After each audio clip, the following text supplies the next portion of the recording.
Bismillahirrahmanirrahim. Assalamualaikum warahmatullahi wabarakatuh. Adik-adik mahasiswa yang saya cintai, ketemu lagi di mata kuliah Technopreneurship. Ya, pada pertemuan kemarin kedua ya, saya sudah menjelaskan tentang produk apa yang akan bisa kita jual ya, gali dari saya bukan dari sekarang, dari dulu mestinya. Sekarang tuh sudah mulai konsentrasi untuk menjual produk ya, sama skripsi mestinya ada nanti tuh pada kesempatan sekarang karena sudah semester 8 mungkin ya. Oke, pada kesempatan ini saya akan menjelaskan tentang kira-kira peluang apa saja sih ya, produk apa saja yang bisa saya share kepada Anda supaya Anda nanti bisa bukan mengikuti jejak ya, tapi paling tidak terbuka wawasannya sehingga ada satu upaya untuk melakukan sebuah terobosan menjadi seorang technopreneurship ya, kira-kira begitu. Oke, sebelum ke sana di sini ada materi yang berkaitan terhadap invensi dan inovasi ya bahasanya. Kita lihat dulu. Invensi itu adalah sebuah penemuan baru yang bertujuan untuk mempermudah kehidupan. Jadi invensi itu hampir menyerupai pertemuan kemarin. Produk apa yang akan kita jual ya? Sudah ketemu belum? Nah, kalau Anda belum ketemu ya, nanti akan saya jelaskan nih satu-satu ya. Nah, terus di sini inovasi adalah proses adopsi ya, sebuah penemuan oleh mekanisme pasar. Jadi kalau melakukan inovasi itu ya, itu melakukan sesuatu produk yang beda gitu loh, atau ada pembeda atau ada daya tarik lah gitu ya.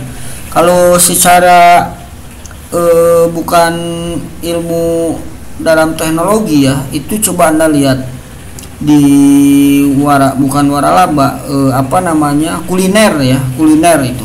Kadang-kadang kalau Anda perhatikan ada bakso beranak, sehingga orang tuh tertarik. Bakso beranak gimana sih? Berbondong-bondong, hanya sayangnya itu tidak dilakukan inovasi gitu ya. Atau mungkin bisa jadi produk yang dia jual itu tidak memberikan kepuasan terhadap konsumen ya, atau pelanggan. Jadi rame pada waktu itu, besoknya hilang lagi gitu ya. Itu sebenarnya bukan kurang bagus ya, tapi ukurannya tidak panjang gitu ya. Nah, di sini kita akan menjelaskan tentang invensi ya. Invensi apa saja sih sebenarnya yang ada di dalam ilmu komputer gitu ya. Nah, kebetulan karena memang brand saya di ilmu komputer ya, kurang lebih ini menjadikan sebuah catatan buat Anda ya. Jadi kalau kita di brand komputer nih ya, pertama yang harus Anda pahami dan bisa menjadikan rekomendasi ya. Pertama, kita ini di ilmu komputer yang pertama sesuai dengan bidang komputer kita adalah menjadi seorang programming ya. Nah, untuk menjadi seorang programming ya, itu lumayan terkuras otak kita ya, karena membuat kode-kode ya, terus menyesuaikan kebutuhan bisnis ya, dan menyita waktu ya, walaupun mungkin nominalnya bergantung kepada produk yang kita buat ya. Misalkan di perusahaan dengan beberapa modul, atau mungkin di bengkel atau di apa, tapi yang jelas untuk menjadi seorang programmer ya, itu lumayan gitu ya. Itu yang pertama ya, programmer. Yang kedua ya, karena ada di bidang ilmu komputer ya, yang pasti-pasti sajalah ya, kita jualan komputer ya. Bisa Anda ngerakit ya, terus tawarin ke perusahaan ya, mungkin kalau Anda beli satu komputer 4 juta ditawarin perusahaan jadi 6 juta gitu ya, dengan menggunakan waranti 1 tahun ya, dijamin walaupun modal 2 juta satu komputer kan begitu. Anda waranti 1 tahun, setiap kunjungan datang misalkan 200.000 sekali datang ngecek kan bisa begitu. Nah itu harus punya modal, punya keahlian, mata kuliah PTI ya, bongkar segala macam gitu ya. Itu yang kedua tuh ya, bisa nanti kita jelaskan lebih rinci mungkin ya nanti bagaimana berdasarkan pengalaman saya yang pernah, bahkan mungkin bisa jadi leasing ya. Kalau Anda punya modal beli komputer, laptop harga 5 juta ya, Anda bisa kenain 7 juta per bulan, 700.000, 10 kali bayar kan bisa begitu. Terus yang ketiga ya, di ilmu komputer ini kalau Anda lulus S1 Anda bisa jadi guru ya, walaupun mungkin guru bukan termasuk teknopreneur, tapi paling tidak ukurannya keluar dari Pranata ini ya, Anda sudah mengantongi ilmu komputer, Anda bisa jadi guru ya, untuk kehidupan sehari-hari. Tentunya itu bukan teknopreneur gitu. Atau Anda bisa buka usaha bidang pelatihan untuk mencetak guru-guru yang mata pelajaran atau mata pelajarannya adalah TKJ. Anda latih dulu kan bisa gitu, dapat sertifikat, jadi bisa jadi guru TKJ nanti di SMK gitu ya, bisa seperti itu peluangnya ya. Terus yang berikutnya ya, programmer ya tadi udah, terus jual komputer atau bisnis ya, terus jadi guru atau pelatihan. Bisa juga Anda menjadi seorang konsultan ya.